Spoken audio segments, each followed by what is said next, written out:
So tonight, I think, Eugene, would you like to introduce the two most important speakers? Yeah, well, first we're going to introduce a gentleman by the name of Jeff Mack. I think most of you know who he is, so his reputation kind of precedes him. The guy's really a giant in the industry. You're so fortunate, we all are, to have learned from Jeff and have been coached by Jeff. And he's literally touched millions of people around the globe directly and indirectly. And he was one of the pioneers very, very early on who helped this company to put them on the map and to help them to expand in so many different countries. And of course, he's going to share a little bit more in detail about that. Guys, he's got a heart of gold. He's all about contribution. He's all about helping people. And I know within his family, they call him the Superman, and we can see why. So without any further ado, let's introduce the Superman, Jeff Mack. Please take it away. Actually, Eugene, they call me Clark Kent. And so before Superman transforms, so I'm on this pedestal, Superman's up here, but hey, it's good to be here. Thanks for inviting myself and Craig on tonight. And what I want to do is just take a couple of minutes and lay the foundation a little bit, and then we'll have Craig kind of paint the big picture for us, and then we'll kind of close it and get to where we need to be. But you know, it's interesting. My story kind of dovetails into where we sit today.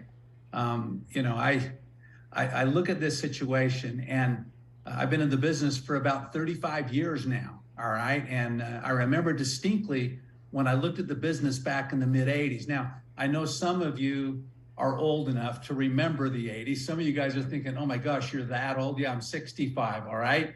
But I remember being back in the 80s, and if you remember back then, they called that the Great Recession. That was the worst time economically in the United States since the Great Depression. And looking at that, as I think back, I remember it was a dark time. There was uncertainty. People weren't sure how things were going to be. And I remember, you know, Craig Tillotson, Craig Bryson, and Clara McDermott, you're going to hear from Craig tonight. They were the founding distributors of New Skin. And Craig Tillotson approached myself and a guy named Nathan Ricks, who several of you guys know, and started to talk to us about this business. And he said, you know, we want you guys to come on board and do New Skin. And I remember the conversation was like, we're not going to do New Skin.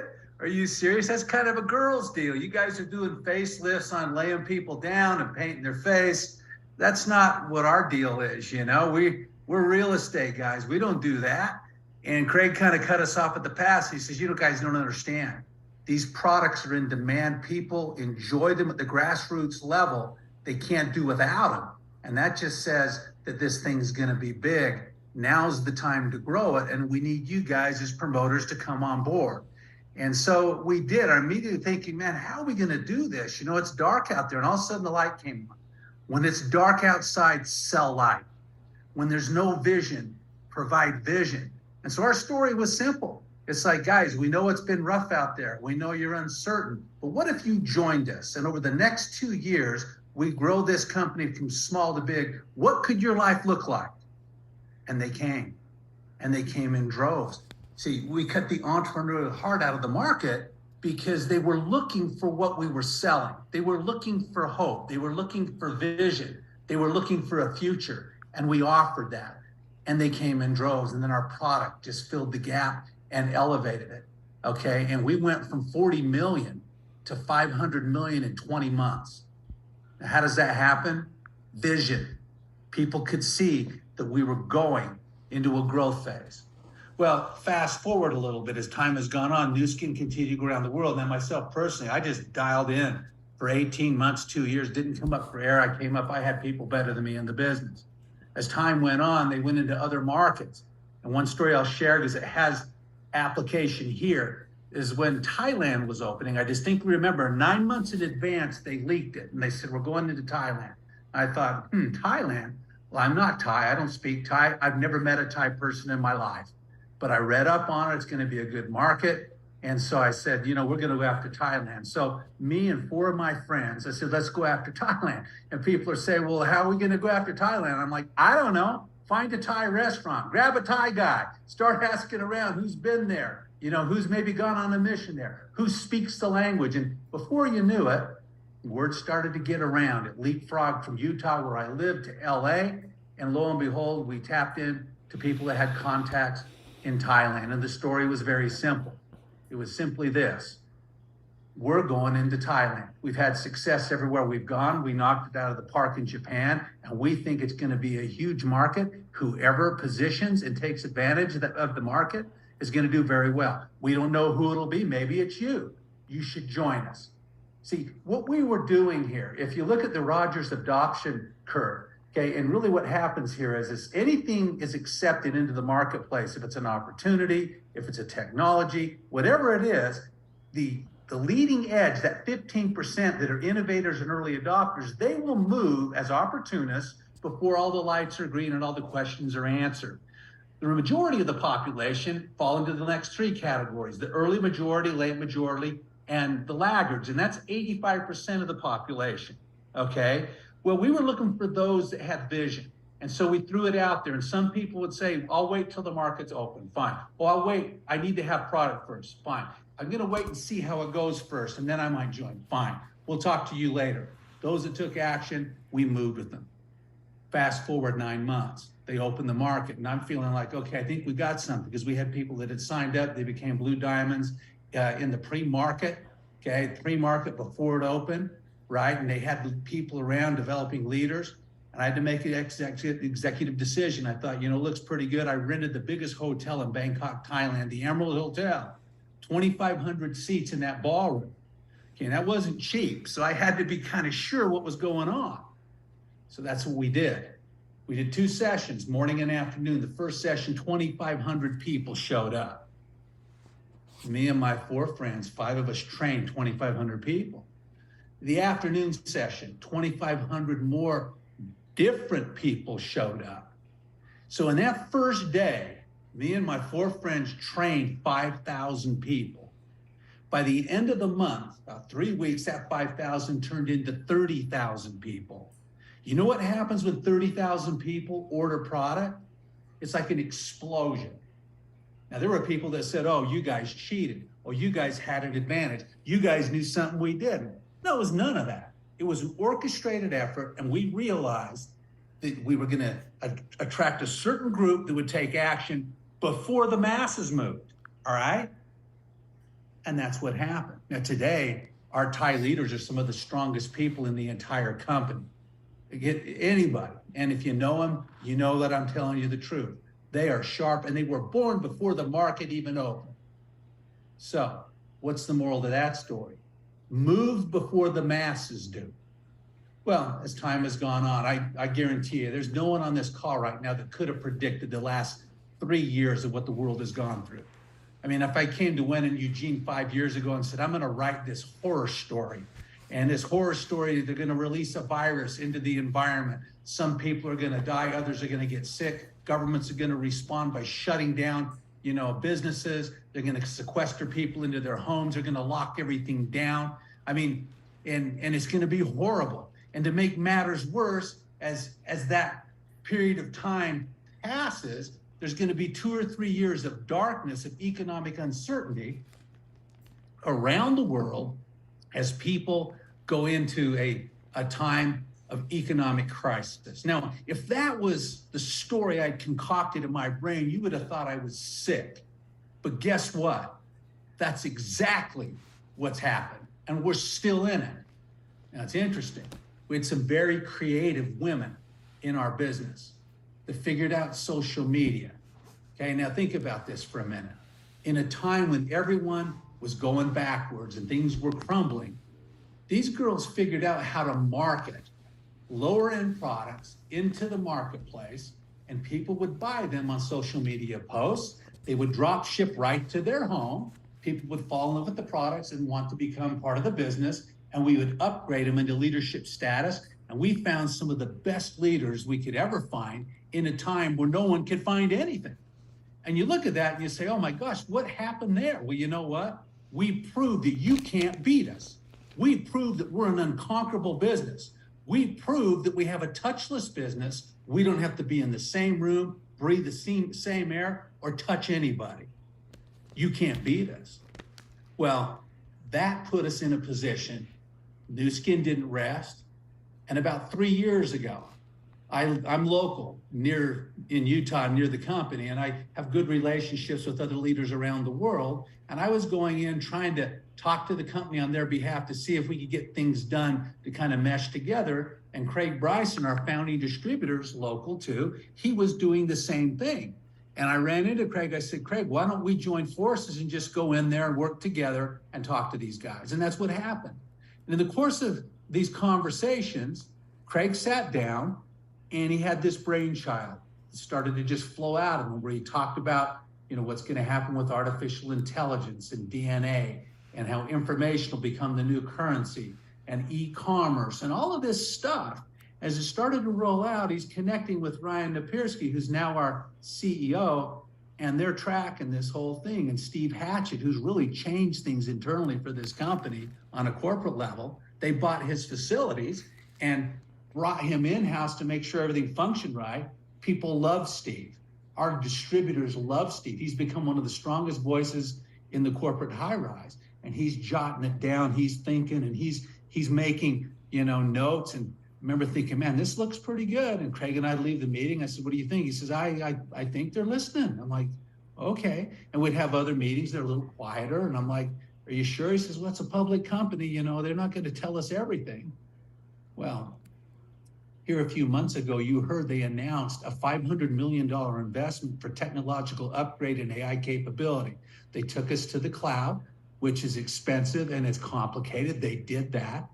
And then about a month and a half, 2 months ago, I got called back into the company, Craig and I go in there. Craig's there a little earlier than me. And I walk in and he's got a little bit of a smirk on his face. And they hand me this little box, and it's a DNA collection kit. And I looked at the box and the lights came on, and I looked at Craig and I said, you're kidding me. They're doing it. Yeah. How long you guys had this? They said about 3 years. I'm like, 3 years? They're like, wait, it's not ready yet. It's not ready yet. And then the lights came on. And at the same time, Craig and I said, we have to leak this. Okay? They're backpedaling. No, we're not ready to do that. And we're like, no, you don't understand. The economy's in a tailspin. It's going to be bad for the next few years. The network marketing industry's in free fall. What happened during COVID hasn't been so kind to other companies. They're the walking dead right now. They're out of cash and they're ready to fall. You're going to see a compression, and many leaders are going to be looking for a home. And we sit in the best position you could possibly be in as the most financially solvent network marketing company in the world. We need to leak this. Okay. You guys are under non-disclosure. Don't say this, and this. But the talking points you're going to hear tonight, and Craig's going to expound on, we're already out there. And so that's the stage that's set. Craig's the master. So I'm going to sit back because I love listening to Craig, and he's going to add to what's here. You're going to see where we're at and what the possibilities are. And when you internalize this, you will not be able to shut your mind off. I don't sleep anymore because my mind is just going and I'm connecting the dots. This is exciting. Well, thanks, Jeff. That's very, very clear. We're excited to hear from Craig as well, because I know things that enter his mind, we still try to figure out where they come from. And I know Craig has been there from day one. So he's seen different administrations, he's seen different economies, he's seen different business people come and go from all walks of life. So Craig, if you'd be kind enough to come on screen and share what's in your brain, we'd appreciate that. And I think everyone else would as well. All right, can you hear me? We can hear you loud and clear, but we can't see you yet. Really? We can see your handsome face. No, this. Yeah, thanks. Hey, you big. We find you. Okay. So first of all, let me just say, We got you. the envy. Hang on just a second. How about now? Can you see me now? We've got you loud and clear, and we see you clearly. Thanks. I really envy you guys being in Florida, because here in Utah, it has been snowing for weeks and weeks and weeks. And so a little bit of good weather is very appealing to me. If I can plunge right in, I think there's a lot to say. First of all, I'd like to thank Jeff Jeff and I have been working very closely together, and he gives me a lot of credit. But the truth of the matter is, it was a joint effort. We spent a lot of time with the company, hours and hours on different days, repetitiously going in there. There were a lot of issues that we felt like had to be squared away, basically in order for us to become a modern company. And the company, over time, they realized that not just in terms of the things that we were saying, but also in terms of what they were watching in the industry. And what Jeff has said is that the industry is wobbling, and that is a tremendous opportunity to anyone who can establish themselves into the future. And that is what Nu Skin is working on. If I can start just quickly by quoting three economists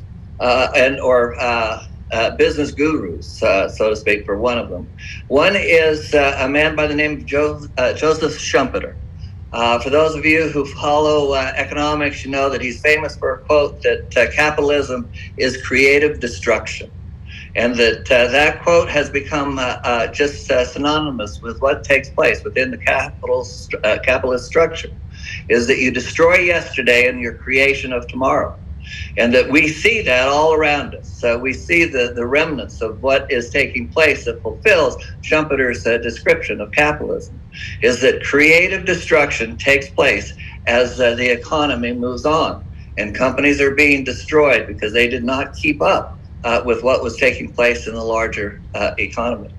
And so that creative destruction is a true principle, and that a lot of companies have not recognized that, and that anyone who's my age or even younger, you have seen one company after another that failed to stay abreast of what was taking place technologically or socially. The second one that I like to quote is a man by the name of Robert Solow. He's won the Nobel Prize for Economics. He wrote in the 1950s, and he basically was the one. He and one other economist came to the realization that all economic growth emanates basically from technological advancement. Four-fifths of technological, or 4/5 of economic growth comes from technological advancement. I want you to understand the implications of that. Is that if you look over the last 150 years, you see the increase in terms of wealth and standard of living and all those things. They're all based on technological advancement. And that's something that we can't get around.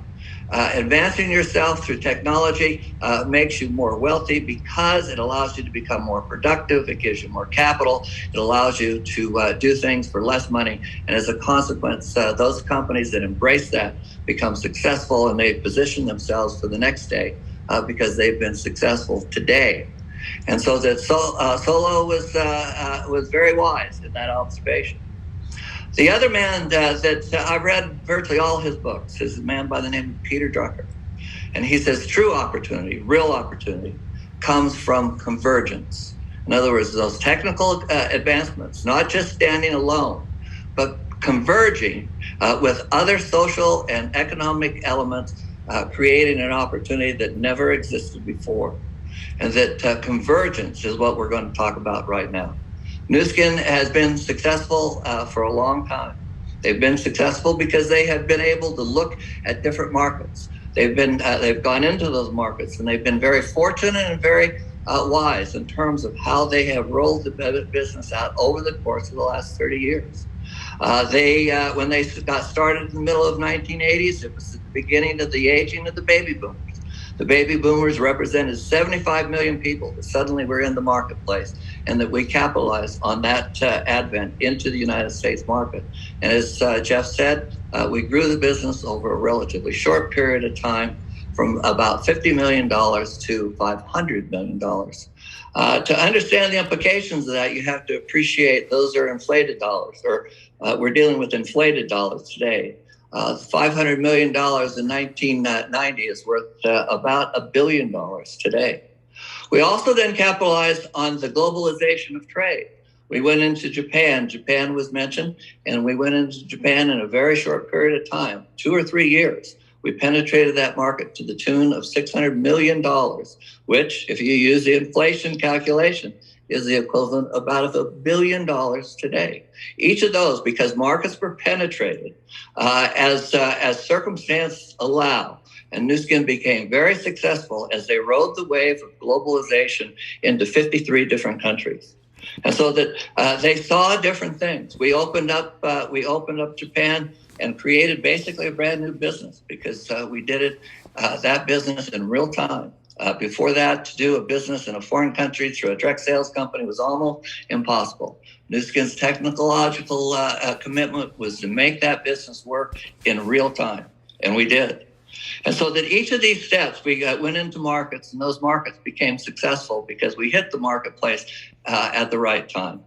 And so as a consequence, you look and say, okay, you can ask me the question, what are the elements that are taking place right now to make this moment in time more productive, more filled with more possibilities than what we have seen in the past? And that it doesn't take much to understand that we are seeing what Andy Grove of the man who created Intel and basically created the chip business in the United States said is an inflection point, a moment which everything afterwards is different. And that's where we are. We're at a moment where everything after will be different. And that the change is going to take place around artificial intelligence. Artificial intelligence has been talked about for years. The groundwork for artificial intelligence is visible all over our society. But the truth of the matter is that we've barely scratched the surface. As technologies are converging to make artificial intelligence more profitable and more productive, is that you can see how it's going to change the landscape of how business works. The estimates out there go up as high as $15 trillion are going to emerge from the global adoption of artificial intelligence. And it's going to happen because for those of you who've done your research, you know exactly what it is. It's the collection of massive amounts of data that allows companies to predict the future. In other words, it makes you more productive in terms of your business, in terms of what's going to be productive as far as products that you create, or as far as your marketing is concerned. It's going to be able to lend itself to different companies who are in a position to collect data and to analyze that data and put it through an artificial intelligence prism to make predictions about the future. And so that it lends itself to product creation, to understanding which products will find which customers, to understanding which products can be introduced to customers at different times of year or at different sequences of introduction. There's a host of things that will make the business more productive, incurring an avalanche of additional revenues far and above what we have already experienced. But also as a direct sales company, we're really what we're about as distributors is the creation of networks. Artificial intelligence has tremendous value in that. The biggest thing that occurs when a person steps into the business is they waste time on the wrong people. Artificial intelligence holds out the potential to spotlight people who have the ability to pursue the business, who have the time, who have perhaps even the personality to do it. And so it does this through the sifting of information that is so broad and so complete that it dwarfs what any one person can internalize or can observe. And so as a consequence, decisions are better, decisions are more predictive, and as a consequence, more money can be made with less effort. And that is the foundation of what we're doing. But artificial intelligence also sits there at a nexus that is also, let's say, it's comprehensively disruptive. Some of you perhaps have seen the new site that has come out that is an experimental site on artificial intelligence as it's translated into bots. Yeah, you know what bots are. Bots are the robotic responses that you get when you call up. They have program responses to the questions that you ask, and you get a narrow response to those responses, and so that we all know what bots are. But Chatbox GPT is something different, and it's gotten a lot of publicity over the course of the last month. And the reason is the first step where you can actually carry on a conversation that extends beyond narrow programming. And the reason for that is because you have mechanical learning standing behind the operation. Mechanical learning means the machine itself, the computer itself, is learning about the business, about responses as it engages in conversation.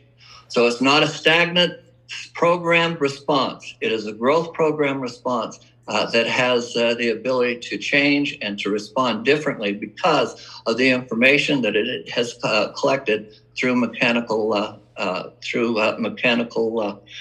means, not through program means.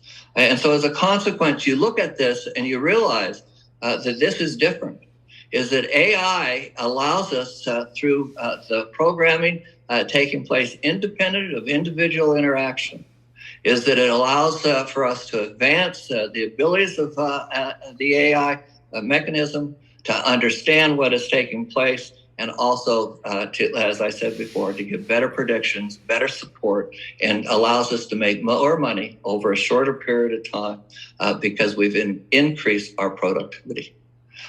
This is a transformative moment. It is an inflection point, as Andy Grove said.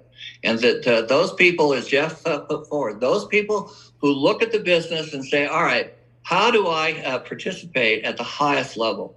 And that what Jeff said is that he was able to participate in Thailand at a level that was significant because he saw the future and he worked towards that future.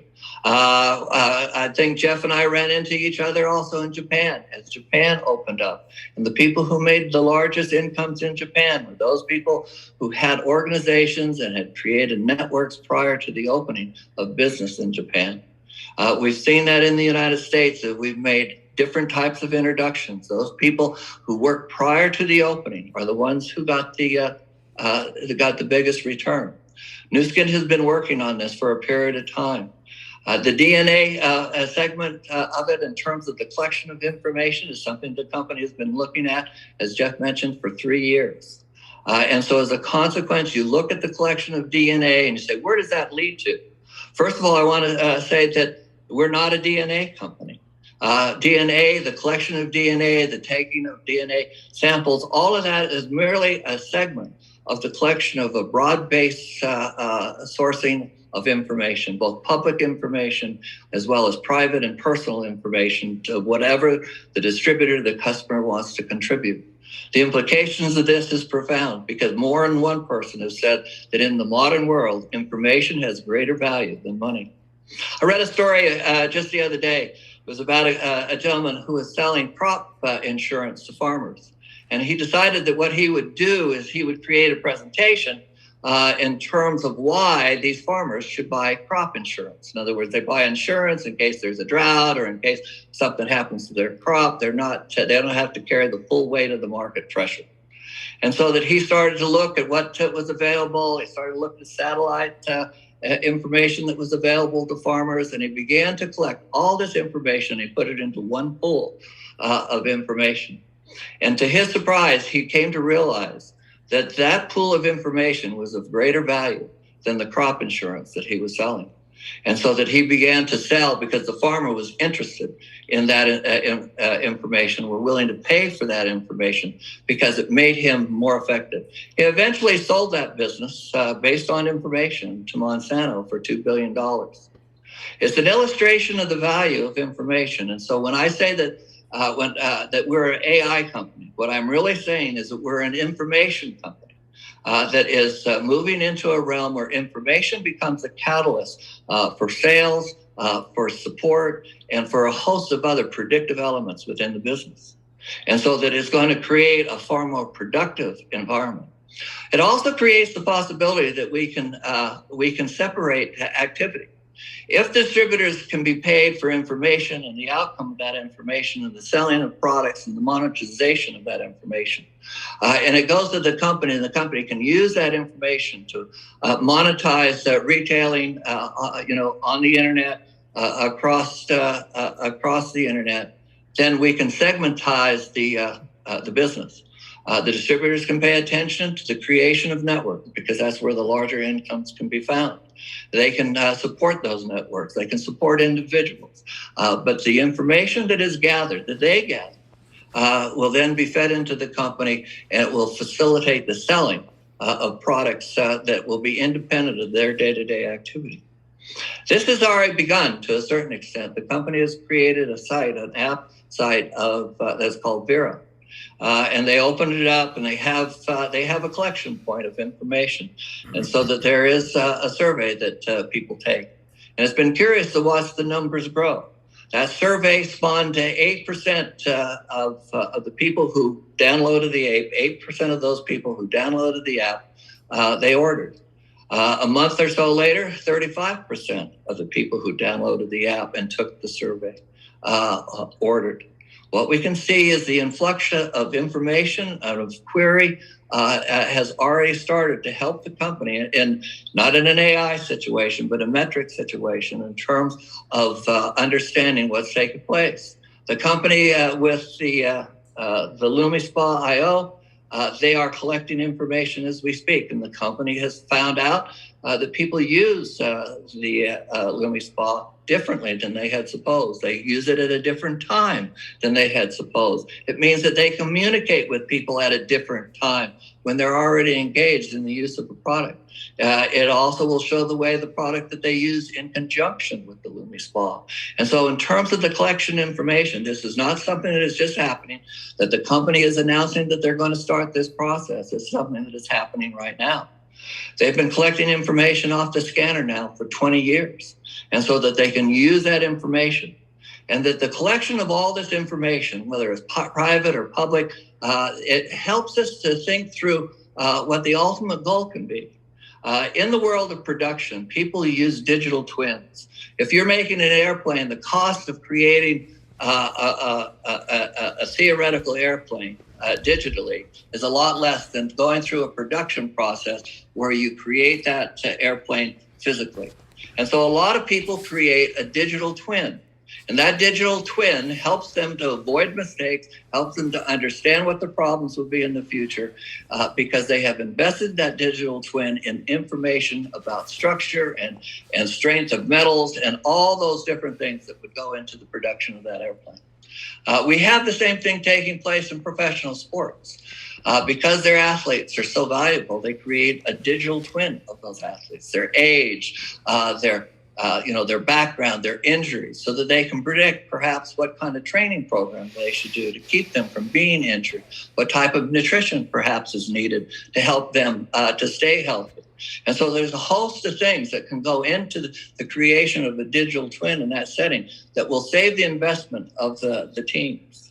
And that this is the value of knowledge. And that when you look in terms of what we're doing, you look in terms of the outcome of the collection of information, you can see that information can be created for those who choose it, can be used to create a digital twin that they can use to predict the nutrition that they need to make them healthier, or the skincare that they need to make their skin younger.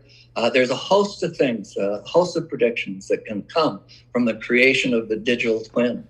And that's through not just the collection of their personal information, but the collection of information generally. It is a business proposition in terms of what will be successful within our product categories, but it is also a product situation as well. But let me just say this. AI is fine in terms of spot education, in terms of predictive value for a moment's time or one situation. But that's not the full impact of AI. There are people out there, business writers, that believe the impact of AI is going to be the same as the impact of electricity. It will not get its fullest range of penetration of the market until systems are created that are interwoven with the information. And that is the commitment that Nu Skin is making to us all. It isn't just to sell more product here or to understand, the market over there. It's the creation of systems, and that holds greater potential than anything that we've ever done. It is, to a certain extent, it is something that we can see with Amazon. Amazon stepped forward at their birth, and they sold books and tapes. But that's not what they were building. They were building a system. They were building a system in which to sell products. They didn't care what the products were. Their expertise was in the system. And that is going to be those people who are the most successful with AI, are those people who are dedicated to building a system that will facilitate the business from the beginning to end. That doesn't matter what products we sell. It doesn't matter whether it's skincare or nutrition or any other product that we choose, because the focal point is the system, not the product. So, Craig, can I just jump in and ask you a question? Because for a lot of people zooming in tonight, I'm sure this sounds like science fiction stuff. So, and I know it's happening. You know, we're all in agreement with digital twins. Do they now have the ability, Newskin, do they have their hands on the ability to say, okay, this is your digital twin, and you are maybe leaning toward obesity or diabetes or acne or what have you. And with that digital twin, give you a roadmap so that you can circumvent or avoid some of these, ailments that may be affecting us. First of all, digital twins is not something that is just coming forward. In other words, there are manufacturers that are using digital twins as we speak. And so that we're not talking about something that is, as you said, alien or in the future.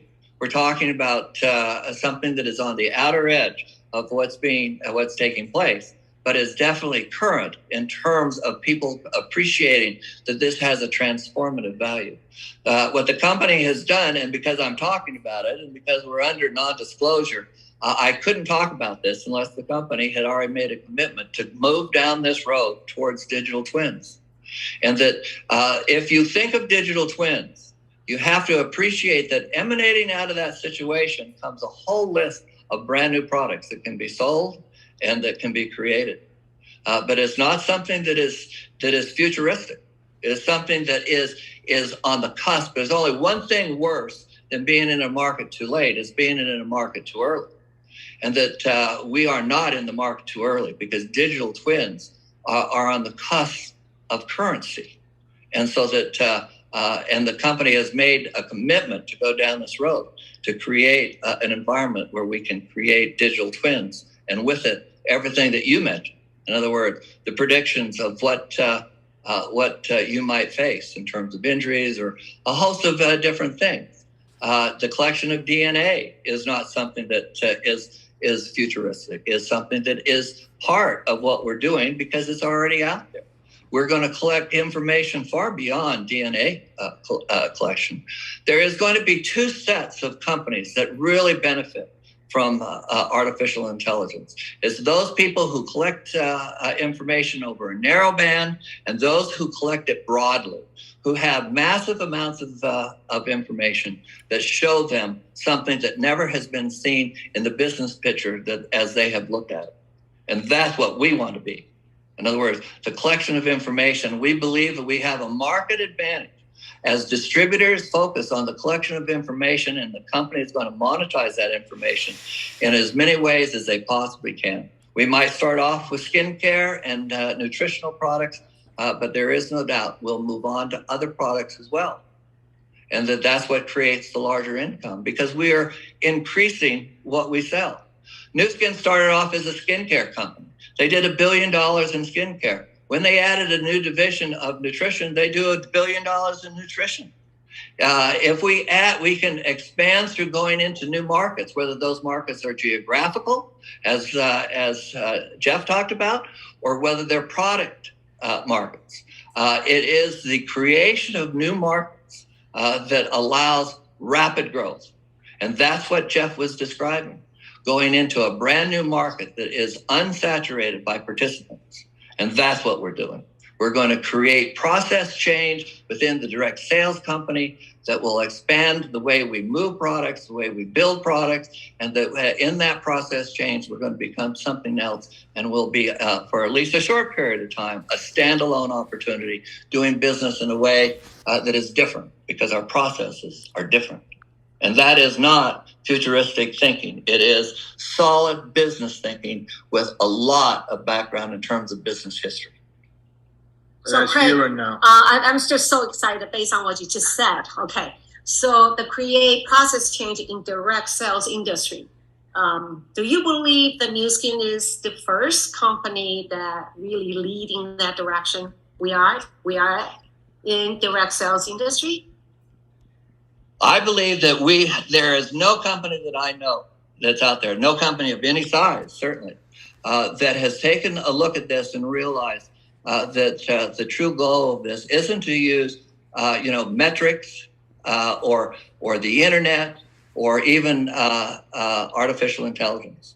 It is the first company where they realize that they have to let artificial intelligence permeate the whole company. This is the implications of what Jeff is saying. The $500 million that Jeff mentioned is a foundational figure for the transformation of the company. In other words, taking the company from a product-based company to a tech company. That's what the $500 million is about. Is it making us a tech company first that sells products? And that we have to do that. Any company that thinks that they're going to survive going into the future without making that transition are in denial. They're going to fail. You can see it take place right now. So just today, Macy's announced that they're going to close 100 more stores because Macy's has never been able to make the transition from being a retailer to a tech company. And so that Walmart, on the other hand, Walmart decided about 5 years ago they were not going to be left behind. And you can see it in their investment patterns in terms of the companies that they created, that they were not going to be run over by Amazon, and that they have become a tech company because they made a decision. Everyone who looks at AI does not truly appreciate and does not see it. They do not truly appreciate the transformation. I want you to look when I talk about Chat GPT. There are people who believe that Chat GPT has the ability to destroy Google. Wow. Chat GPT is a different interface. It is conversational AI, and it is an interface that will be both a multimedia interface where you talk to it and that you also can text it, and it carries on a conversation for you, and you can ask questions and deepen your query. And people are looking at that and say the change of interface has the ability to destroy the monopoly that Google has on search, because the interface with the customer will change so dramatically. And the only way Google can fight it off is that Google has to destroy their historic business. And so that they're caught. So you just look at Chat GPT and the change of interface that will take place across the internet, which is AI in a conversational sense. You can see what the implications are. And that those are the things when you really look in terms of the definition of artificial intelligence, you say, oh, this has ramifications that I didn't see. Their commitment to go down this road has outcomes that I hadn't been perceptive of. And so that's what makes it remarkable. It is also what makes the possibilities that exist in the business today so dramatic.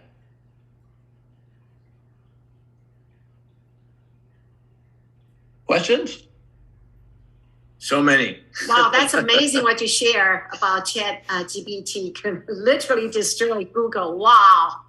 No. The entertainment business. I mean, let's look at just at the headlines in the business section, right?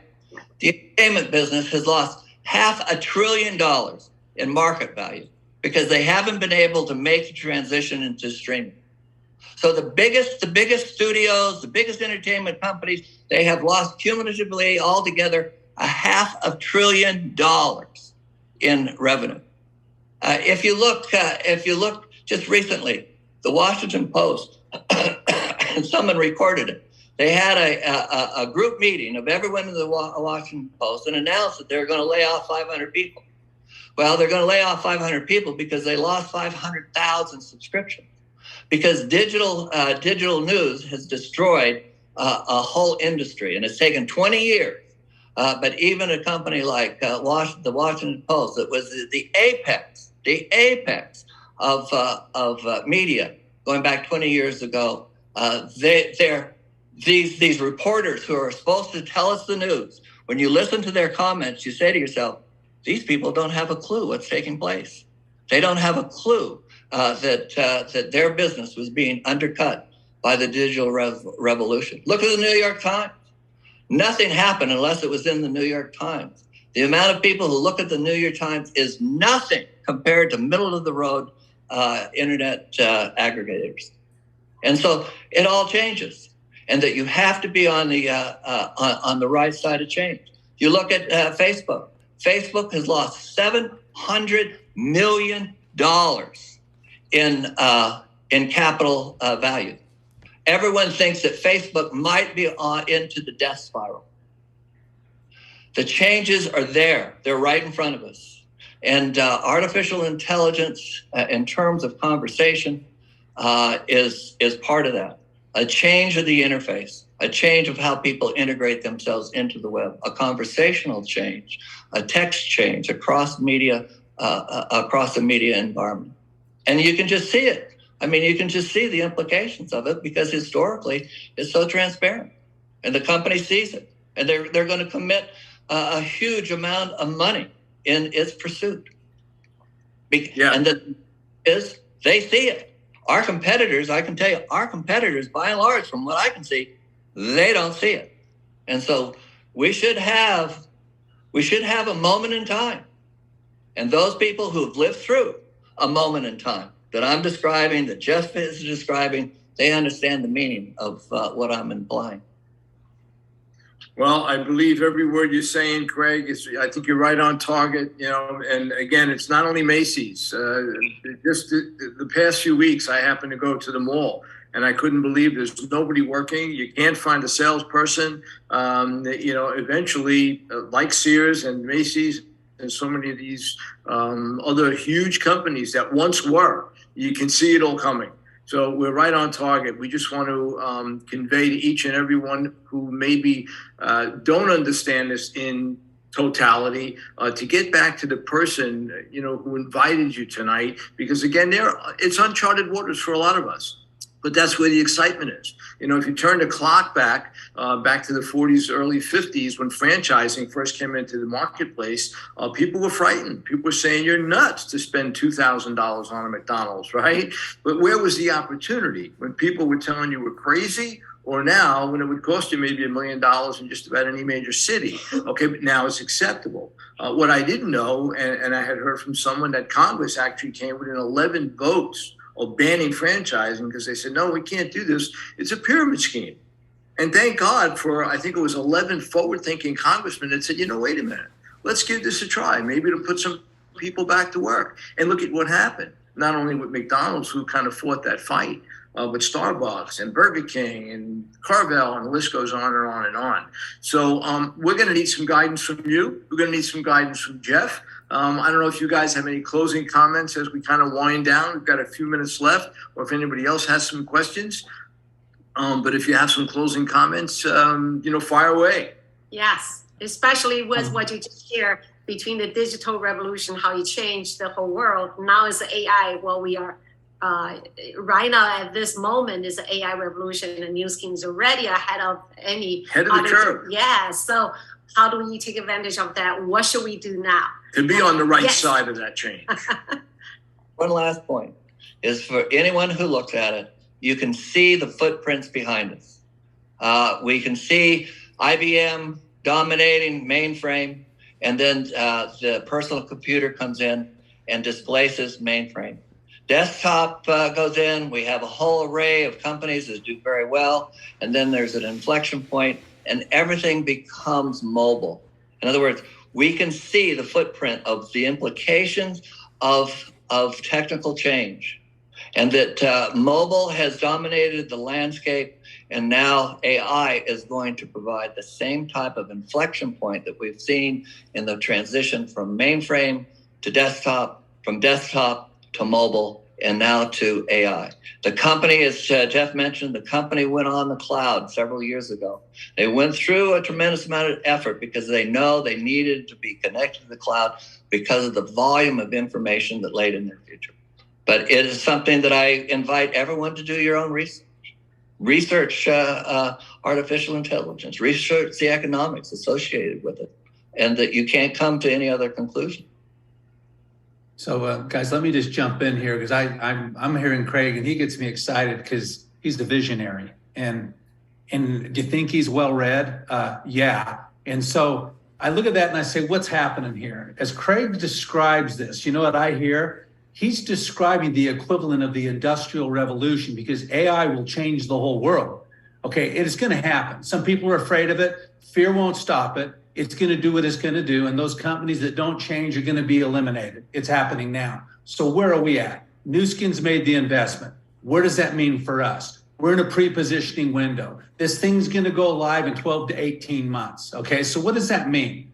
Let's say I'm talking to Wen and we're friends and she sees the vision. I'm not going to wait for 18 months. I'm going to get with Wen right now. We're going to start doing this business. We're going to talk to everybody she knows because we're looking for the innovators and early adopters. And we're going to lay a foundation right now in the pre-market window because we know when they turn this thing on and it floods the market with assessments, as people then their DNA gets collected, those assessments go in, then the AI kicks in. And what does it do? It backfills the product. See the information as we talk about that digital twin. Here sits the digital twin of Wen, and here's Wen today.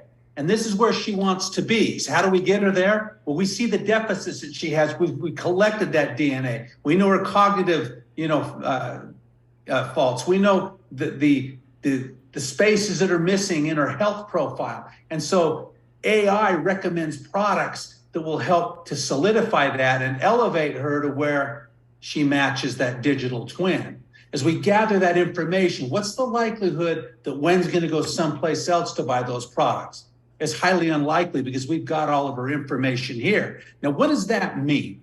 Okay, well, as we gather that information, what I want you guys to understand what Craig talked about. He talked about Amazon, and everybody here knows DNA is real, right? Because 23andMe and Ancestry have proven that it's legitimate. Well, a few years ago, several years ago, they were talking about e-commerce. Nobody really understood it. You couldn't get your arms around it. Now, all of a sudden, Amazon owns the world. Well, how do they own the world? Because they perfected the ability to go online and sell stuff. And like you say, walk through them all today and wonder where it all went. Well, you know what? There's a reason Jeff Bezos is one of the richest guys on this planet because what happened was Amazon stole the world. So you sit there, you say, okay, here we are. How does the business look in 18 months? We've laid the foundation with Wen, and now we're bringing people into the business in 18 months. You know how it looks? It's real simple. I send a video to Eugene. He looks at it. He says, hey, this looks really good. We get on a call with my upline. So Craig and I talk to him. He says, look, I'm ready to go. I send him a link to the Vera app. He clicks on the Vera app, which is the portal of the company. He clicks in there. He follows the prompts. He orders his assessment. It comes out. They see the deficits. They're looking at the digital twin. AI steps in and sells the product. I don't. AI does. Now, he may say, hey, Jeff, they're telling me that I need new biome, that I need youth, that I need this. What do you know about these products? Well, Eugene, I've used them for years. Here's the benefits I found. And he orders them. And they're on reorder, and it continues to build and build and build. And then as he says, I want to introduce my friends, we do it. What do? We send them the video. We send them the link. They're in the system, and they get their product ordered, and away we go. Now, think about this for a minute. I'm under non-disclosure, so I can't talk specifics here, but I can tell you this because e-commerce has been out there in the market forever with our distributors. Here's the bottom line. We've got, how can I say this? We've got arrangements with brand name companies, 6,000 different products we don't have in-house or sell ourselves. But think about it for a minute. We cater to a certain amount of health and skincare and personal care products, but there's thousands of other products that people buy on a daily or weekly or monthly basis. We're not capturing those dollars. What if I told you have the capacity to have your own Amazon business right through that portal of Vera, where they can buy basically anything they want, and it can run through the system and get commission. So in essence, you have your own Amazon mini business as a result of laying a foundation. As these assessments go into the market, AI upsells it, and as it gathers more and more information, it comes to understand everything that Wen and Eugene buy and their patterns and what they like and when they buy it, and it knows when to interject prompts to buy this or buy that, and we expand out through an electronic medium that's in the palm of your hand. Now think about it. What did I do? I send a video, I send a link. That's it. So what are we? We're out there gathering people, and the information flows in. AI starts to sell it. It gets smarter. It expands out, and it captures dollars outside of our current product purview, okay? And the end result is, when that occurs, and that's what they're investing in, this shift that'll be larger than the Industrial Revolution, we're telling you it's here now. We're laying the foundation now. It's not in the future, it's right now. Think Thailand. I say we're launching it in 12 to 18 months. You think Thailand, but on a larger scale. You know what that means? That means I can't sleep. That means I'm engaged again. That means I've got my son involved. And that means I've got 50 people right now I'm looking to sponsor first level. Why? Because I have to. Because I see it. And for me to stay out of the game, I have to have a hole in my head. So here's the last thing I'm going to say. I'm going to turn it over to Wen and Eugene to show you the package. If you don't do this, what are you going to do? Many of you on this call are entrepreneurs. I'm talking to several entrepreneurs myself, people that wouldn't even look at our business 3 or 4 years ago. And they're all over this now. You know why? Because I say this to them. You're an entrepreneur. And what that means is, here you are, and you're going to spend your time getting the best return on your time investment. You don't care where it is. You're an entrepreneur. So then the next thing I say is this. Show me some place over the next 18 months you can get a better return on your time investment than active involvement here with us as we lay this foundation in what will be the biggest growth curve we ever see. In my prediction, I think we'll double the size of this company in 2023. We'll go from 2.5 billion to 5 billion. And if we do that, 10 billion will happen the next year. The good news with that, about half of the dollars that come in is paid out to the leadership that is developing the organizations. You want to change your life? You need to take action right now. Right now, 2023 is your year. You're in the right spot at the right time. Now, whether you do this or not, I don't know. But I'll tell you this, there's people circulating that I've never seen before. The best people I've seen are looking at the business right now that I'm talking to. It reminds me when I started the business back in the 80s, as we cut the entrepreneurial heart out. But you know what? This is much bigger. The shift is much larger. Like Craig said, we're at a moment in time where everything changes. You're either going to be part of it and be part of that economic growth, or you're not going to be part of it, and you're just going to be there wondering what happened. This is your shot. I hope you guys join us. Thanks, Craig. Thanks, Jeff. Perfect storm. That's what we have here. Yeah. I mean, all the stars and the planets are lined up. And even though I know it probably seems complicated to some of us, it's actually going to simplify everything we do. And that's why I think success can truly be expedited. Yep. And, you know, I think we're reading some of the same stuff because Peter Drucker once said that human beings are the only animals on the planet that can create our future before it exists. I think we have that shot. I think Jeff Mack very eloquently laid that out. And if we get busy, boy, 2023, without a doubt, can be your year. It can be our year. It can be New Skin's year to make a quantum leap forward. We're a little bit tight on time. We have another Zoom coming up because we're busy at work. If you want to connect with the person who invited you here, it's such a simple method to get started. Do yourself a favor. You'll not only look better, you'll feel better, but you'll improve your pocketbook for those of you who want to do that. Right. When do you have any closing comments? Yes, I'm so excited. Week? Jeff, that's contagious. We haven't been able to sleep. Now, this, I think, the bottom line is everyone, we're going to own our own Amazon mini business right from here, guys. Did you guys hear that? So there's no time to sleep, just like how we did it for Taiwan. We didn't sleep, nothing at all. We, in the beginning, Jeff remembered the tape, Catching the Wave. The wave is coming, right? And Nathan's the one who created, and we really miss him. So anyway, we welcome everybody. We see the comment. We have people from around the world, from Australia, from New Zealand, from Europe, from Taiwan, from Hong Kong, from US. So welcome. I'm so glad that you joined and you guys got the first-hand information. So what we have plans for you, okay? 2023 is the year. We're going to jumpstart, okay? And we do believe our company, just in US alone, within the 2 years, is going to grow to 1 billion.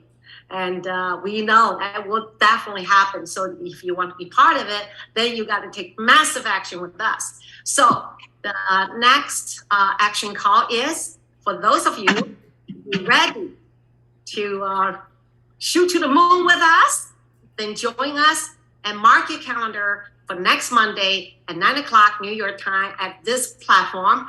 And we're going to have the best of the best. We're going to have Jeff back, come back. We're going to have Jeff Mack coming back. We are so privileged. And hopefully Craig can also join us to conduct the fast start training, because we're not going to do slow way. We're going to do a super fast way to help everybody to really run with us and fly with us, so that our future will be totally different a year from now. All right. So for those that once you join, you'll be qualified to participate our next Monday, the super exclusive fast start training with Jeff Mack. Okay. So get set up tonight so you're prepared Yes. for what Jeff and Greg will have to share with you next week. Okay. All right. Again, we're running tight on time. Greg, thanks so much for taking time out of your busy schedule, your family. Happy New Year to each and every one of you. Jeff, same to you and Liz. And we'll see you on the next Zoom if we don't speak before. Okay. Thank you, everybody. Good night, everyone. Glad you can join us. Thank you.